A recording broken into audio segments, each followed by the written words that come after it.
Hello everyone. आज हम discuss करने जा रहे हैं एक very important topic of current affairs. उसका नाम है सिकल सेल डिजीज, या इसको सिकल सेल एनीमिया भी बोला जाता है। इसको हम क्यों डिस्कस कर रहे हैं? क्योंकि ये बहुत प्रेवलेंट है करंट अफेयर्स के लिए और बहुत इंपॉर्टेंट भी है। ये अभी हमारे रिसेंटली हिंदू के एक एडिटोरियल में इसका एनालिसिस आया था, उसके बारे में अभी हम बात करेंगे। पहले हम देख लेते हैं कि what was the editorial. So here it is the editorial. इसके हेडिंग थे इंडिया सिकल सेल चैलेंज।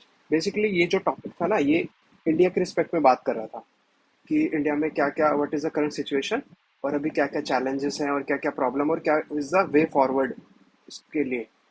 तो अभी हम देखेंगे, पहले हम देखेंगे कि बेसिक इन्फो क्या है, info about sickle cell disease. फिर हम देखेंगे कि इसके टाइप्स क्या हैं। फिर हम देखेंगे इसके सिम्टम्स क्या हैं। ठीक है। इसके बाद हम देखेंगे what is the treatment for it.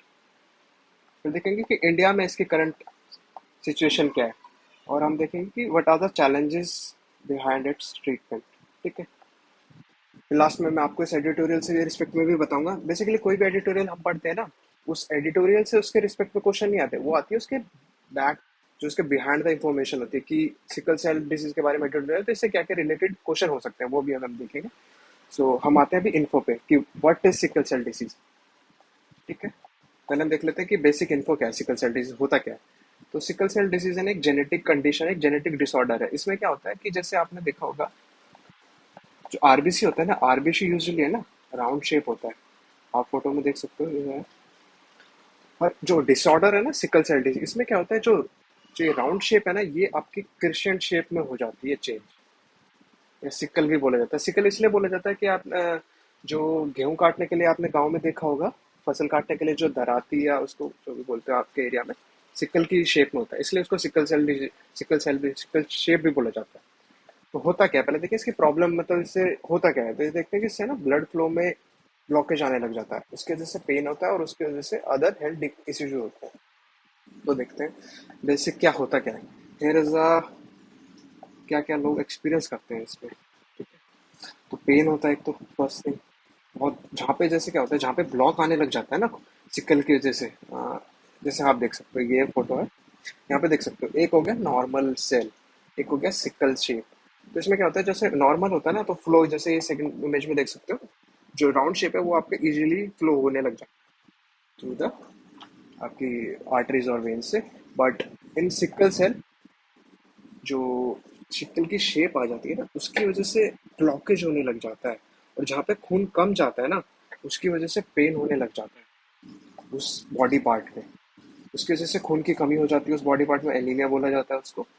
उसकी वजह से आप टायर्ड फील करते हो, वीक फील करते हो, रिस्क ऑफ इन्फेक्शन बढ़ जाता है, बीमारी होने के चांसेस ज़्यादा हो जाते हैं।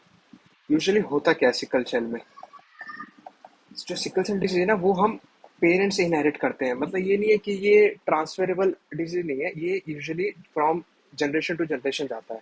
तो इसमें इसके सिम्टम्स क्या है, क्या हम कॉम्प्लिकेशन होते हैं, क्या हमें प्रॉपर केयर लेनी चाहिए, वो देखेंगे अभी हम आगे। ठीक है। कोई भी इंफॉर्मेशन पढ़ो ना आप, उसकी पूरी इन डेप्थ नॉलेज लो ना, तो कभी ऐसे मात नहीं खाओगे। ठीक है। सो यहाँ पे एक फोटो है, ये आपकी सिकल शेप है।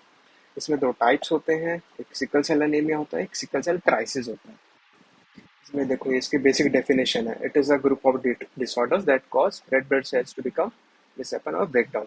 The cell die early, leaving a short age of healthy red blood cells and cause blockage. इसके से पेन होने लग जाता है। ये देखो, ये आपके आर्टरी देख सकते हो आप, इसमें कुछ कुछ राउंड शेप के हैं, अभी आएगा आगे। हाँ।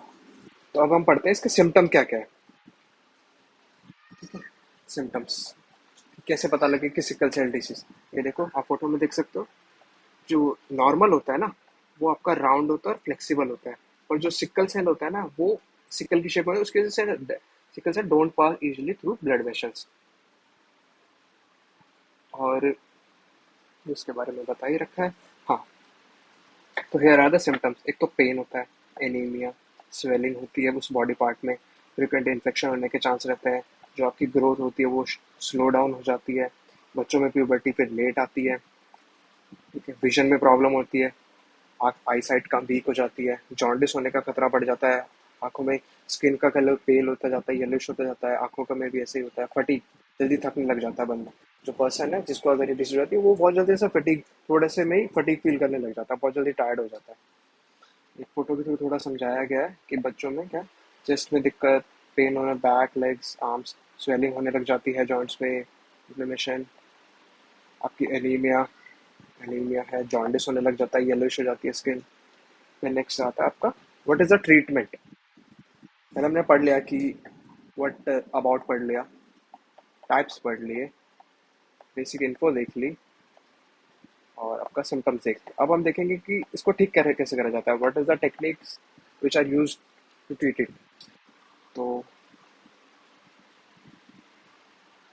हाँ, पहले तो जो पेन होता है ना, पेन हो रहा है उसकी वजह से पेन रिलीवर जो गोल जो मेडिसिन होती है वो देने लग जाते हैं। उसमें कौन कौन सी आती है, एक तो एजिटोमाइसिन, इब्रूफेन, ये एक तरह से पेन किलर्स दिया जाता है फॉर रिलीविंग द पेन। इससे ठीक नहीं हो रही है चीज़, उसको ठीक करने के लिए आगे उसके लिए जो ट्रीटमेंट है एक तो ये है हाइड्रोक्सी यूरिया। इसकी प्रोसेस में वो भी मैं आपको आगे बताऊंगा कैसे यूज़ करा जाता है, कैसे क्या टेक्निक यूज़ करी जाती है। एक आपका ब्लड ट्रांसफ्यूजन है, फॉलिक एसिड का यूज़ है, एंटीबायोटिक्स का यूज़ है, बोन मैरो ट्रांसप्लांट है, जीन थेरेपी है। बेसिकली जो ये है ना जीन थेरेपी, ये इंपॉर्टेंट है, इसको यूज़ करा जाता है, वो अभी हम बात करेंगे। हाँ, ये रहा आपका जीन थेरेपी जो मैं बता रहा था ना कि इम्पोर्टेंट है। उसमें होता क्या क्या है, ठीक है, इसमें हमें ना क्रिस्पर थेरेपी का यूज़ करा जाता है। इसके बारे में कभी एक्सप्लेन्ड एनालिसिस में आपको कभी नेक्स्ट में बताऊंगा, क्रिस्पर होता क्या है वो सब नेक्स्ट में कभी। फिर क्रिस्पर क्रिस्पर का यूज़ करा जाता है। इसमें क्या होता है, जो जिस बंदे को जो डिसीज है ना उसके स्टेम से लिए जाते हैं, फिर ट्रांसफर करा जाता है selected from the transfer from viral vectors. फिर क्या होता है, जो स्टेम सेल होते हैं ना पर्सन के, बेसिकली हम उसमें मॉडिफिकेशन करते हैं किसी हेल्दी बंदे के राउंड आरबीसी लेके उसमें चेंज करते हैं। उसकी वजह से फिर जो अनहेल्दी में हेल्दी के स्टेम सेल डाले जाते हैं, फिर वो बॉडी धीरे धीरे अडेप्ट करके ओवरऑल बॉडी में फैल जाते हैं, वो फिर ठीक हो जाती है। फिर आपका ये है, ये एक मैंने चार्ट टाइप देखा था, ये इसमें समझाने की कोशिश करी थी कि जो जो इन्फेक्टेड डीएनए होता है ना सेल में, जीन हो गया फिर अब नॉर्मल हो गया जिसमें दिखा है, उसमें हम म्यूटेशन की हेल्प से सिकल सेल ट्रेट होता है उसको हटा के जो हेल्दी वाला होता है वो डाल के, जो पुराना होता है ये सिकल सेल वाला, इसको डिस्ट्रॉय करके फिर पूरी बॉडी में नॉर्मल हीमोग्लोबिन हो जाता है। ये आपका एचबी ऐसे यूज होता है। इसमें हम बेसिकली क्रिस्पर का यूज करते हैं, क्रिस्पर जीन थेरेपी आपने पढ़ा होगा साइंस एंड टेक पे, ठीक है। अब हम पढ़ते हैं कि what is the current India status of sickle, कि इंडिया में भी प्रेवलेंट कितना है, कैसे क्या चल रहा है। देखा जाए तो इंडिया में इट इज़ वेरी प्रेवलेंट, पर लोगों को पता नहीं है अभी। देखा जाए इंडिया जो है ना अभी थर्ड ग्लोबली है in terms of sickle cell disease birth, after the Nigeria and DRC, Democratic Republic of Congo. और ये डाटा के टर्म्स में बात करा जाए तो 15,000 टू 25,000 जो बच्चे हैं ना उनको सिकल सेल डिसीज है एनुअली, काफ़ी बड़ा नंबर है। और बेसिक मेजरली देखा जाता है ना जो सिकल सेल डिसीज है वो आपके ना ट्राइबल कम्युनिटीज में ज़्यादा मिलती है, ट्राइबल एरियाज में। उसकी भी एक हिस्ट्री है, इवोल्यूशन है उसके लिए थोड़ा सा रिस्पॉन्सिबल है उनके लिए, जोग्राफी और सोशो इकोनॉमिक डिस्पैरिटीज की वजह से काफ़ी अभी उनमें अवेयरनेस भी कम है। तो this is the current status India के टर्म्स में। फिर है कि what are the challenges related to treatment, कि ठीक है ट्रीटमेंट है अवेलेबल है, ये है जीन थेरेपी है, क्रिस्पर है, मेडिसिन है, पेन किलर्स है, पर उसके यहाँ फिर भी प्रॉब्लम्स है, चीज़ें चैलेंजेस क्या है देखो पॉइंट्स में ये चीज़ बताता हूँ आपको। एक तो एसेस टू केयर है, फिर अभी मैं इंडिया बताता हूँ, अवेयरनेस है, एजुकेशन नहीं है, availability of treatment, cost of treatment. ये सबसे बड़ा फैक्टर देखोगे ना, कॉस्ट ऑफ ट्रीटमेंट, ये काफ़ी बड़ा फैक्टर है। अगर टर्म्स में बात करें ना तो 2 to 3 मिलियन कॉस्ट पड़ती है एक क्रिस्पर थेरेपी में, किसी पर्सन को कराना, तो काफ़ी बड़ा नंबर है। और फिर आता है जो, हाँ अब हम बेसिक बात कर रहे थे कि जो रूरल एरियाज है ना, होता भी है ना लोगों को तो पता ही नहीं होता क्या क्या problem they are facing, awareness नहीं है, एजुकेशन नहीं है। जैसे बाकी डिजीज के देखोगे ना, पोलियो है, एड्स है, इनके बारे में अवेयरनेस है लोगों में, थोड़ा थोड़ा अभी जागरूकता आई है। जैसे पोलियो के जो कैंप लगाए जाते हैं, एड्स के कैंप लगाए जाते हैं, पर इस चीज़ के लिए ना अभी भी लोगों को ज़्यादा पता नहीं है, क्योंकि ये काफ़ी नंबर में बढ़ रही है धीरे धीरे एक्सपोनेंशियली। जो ट्रीटमेंट्स है वो जो अवेलेबल है ना, वो रीच में नहीं है। वो एक मतलब रूरल एरियाज में एक बंदा रह रहा है और एक आपका अर्बन में रह रहा है, तो काफ़ी डिफरेंस आ जाता है। एक सिटी में रह रहा है और एक अर्बन, आपका अर्बन में रह रहा है और एक गांव के देहात में, उनको वहाँ पे ट्रीटमेंट पहुंच ही नहीं पाएगा। अगर होगा भी तो किसी को पता भी लग गया तो अवेयरनेस के लिए। कॉस्ट ऑफ ट्रीटमेंट मैंने बताया था, काफ़ी एक्सपेंसिव ट्रीटमेंट है। इनकंसिस्टेंट मॉनिटरिंग, जो रेगुलर मेडिकल जो दवाई दी जाती है ना, उनको लोग है ना फॉलो अप नहीं करते। जो टीबी के केसेस, जो टीबी वाली जो डिजीज में भी यही देखा गया है, जो आपका 6 मंथ का कोर्स दिया जाता है ना, लोग उसको फॉलो ही नहीं करते। उसकी वजह से है ना वो और बढ़ता जाता है। सेम चीज़ इसमें, इसमें लोग ढंग से फॉलो नहीं करते, उसकी वजह से क्या होता है, ये चीज़ है ना और बढ़ती जाती है। रीज़न उसके काफ़ी है, लॉजिस्टिकल बैरियर है, फाइनेंशियल बैरियर है, वो सब है। फिर ये आपके नेक्स्ट रीजन, साइकोलॉजिकल इशू है, कॉम्प्लेक्सिटी है, रिसर्च गैप में, गैप है रिसर्च में, कल्चरल बिलीव्स, ट्रेडिशन। साइकोलॉजिकल देखा जाए तो अभी आइसोलेशन है चीज़ों को लेकर, सोशल आइसोलेशन है। कॉम्प्लेक्सिटी ऑफ मैनेजमेंट, देखोगे ना आपकी जो मैनेजमेंट जो है ना, वो भी काफ़ी ना कॉम्प्लेक्स है चीज़ों को लेके, कि पता भी है, दवाई भी है, पर फिर भी है ना दोनों चीज़ों को, मेडिकेशन है, अवेयरनेस भी है, पर दोनों चीज़ों को कोलैब करना एक साथ, दैट इज द गैप, ये रिसर्च गैप है। जो रिसर्च है, पर ट्रीटमेंट हो रही है रिसर्च, पर लोगों तक पहुंच नहीं पा रहा है treatment. Cultural belief, traditional medicine पर भी काफ़ी लोग रिलाय करते हैं। रूरल एरियाज में आप देखोगे ना, अभी भी वैद जो होते हैं ना, आपके वेद होते हैं, आयुर्वेद को ठीक है, अच्छी बात है बिलीव करना, पर अभी भी है ना कुछ डिसीज के लिए अभी भी इनके पास ट्रीटमेंट नहीं है। उसका ट्रेडिशनल मेडिसिन पे फॉलो कर रहे हैं, उसकी वजह से वो ठीक नहीं हो पाती चीज़ें। आप ट्रांजिशन के एरिया, ये आपका अडल्ट केयर, मतलब केयर नहीं है लोगों के पास। ये आपका हो गया। फिर एक चीज़ और बता देता हूँ मैं आपको, नोट ये लास्ट है, कि फर्दर अभी क्या रिसर्च आई है चीज़ों को लेके। जो यूएस है, यूएस का जो एफडीए है ना, उसको हम फूड एंड ड्रग एडमिनिस्ट्रेशन बोलते हैं। उन्होंने थ्रू रिसर्च एंड डेवलपमेंट दो मेथड का इजाद किया है। फर्स्ट का नाम है आपका लाइफेजिनिया, ठीक है। सेकंड का नाम है आपका कास्केवी। ये जो दोनों मेथड है ना, they are gene therapies to tackle SCD. इसमें जो है ना, जो कास्केवी है ना, ये आपके यूके, यूनाइटेड किंगडम है, वहाँ के जो मेडिकल कमेटी है, उन्होंने इसको अप्रूवल दे दिया है, ठीक है, अप्रूवल मिल चुका है। इसमें होता क्या है, स्टेम सेल्स का यूज़ करा जाता है। पहले भी बताया था, ये थोड़ा एडवांस वर्जन है उन चीज़ों का। मैंने आपको बताया था जीन थेरेपी, पर उसका ये नाम दिया गया, ट्रीटमेंट्स के नाम है, स्टेम सेल्स का यूज़ करा जाता है।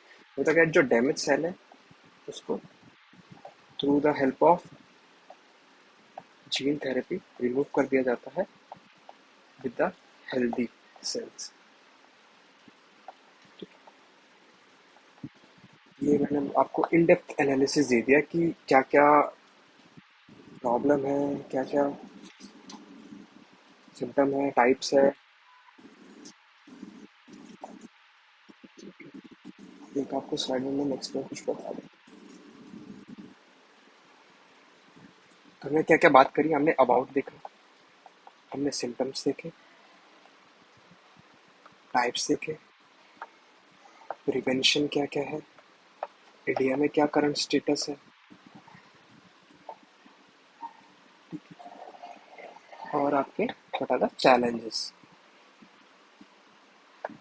अब मैं आपको आता हूँ जहाँ पे एडिटोरियल से हमारी सारी स्टार्ट हुई थी इसके बारे में, उसमें दिखाता हूँ उसमें उन्होंने क्या क्या डिस्कस करा।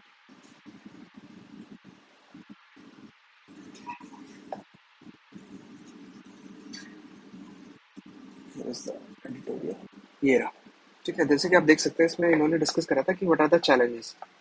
वो मैंने डिस्कस कर ही लिया कि क्या क्या डिफरेंस आ रहे हैं, कॉस्ट ज़्यादा है, ट्रीटमेंट नहीं है, मैनेजमेंट सही से नहीं है, रीच नहीं है, अभी भी ट्रेडिशनल मेडिसिन का यूज़ कर रहे हैं, वो सब है। फिर हम बेसिकली जो इंपॉर्टेंट आप इस टॉपिक से उठा सकते हैं ना, दो डिटेल से, वो इसके बारे में, द वे फॉरवर्ड क्या है, जो आप क्या कंसर्न में यूज़ कर सकते हो। तो यहाँ पे इन्होंने बता रखा है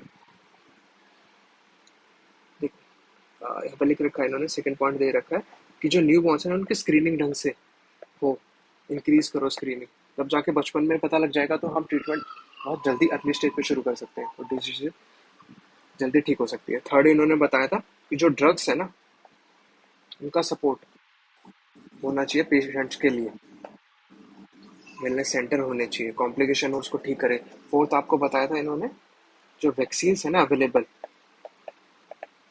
इसके रिगार्डिंग वो। और फिफ्थ आपने बताया ट्राइबल एरियाज में इसके लिए अवेयरनेस फैलानी चाहिए, हम लोगों के मैक्सिमम एरिया में ये प्रेवलेंट है। फाइनली ये बताया था कि R&D पे भी काम करना चाहिए और ट्रीटमेंट के लिए। थैंक यू, यही था आज का टॉपिक, सिकल सेल डिसीज। आपको कुछ भी डाउट हो तो ज़रूर बताइएगा, कहीं पे कुछ गैप लग रहा हो तो। Thank you everyone.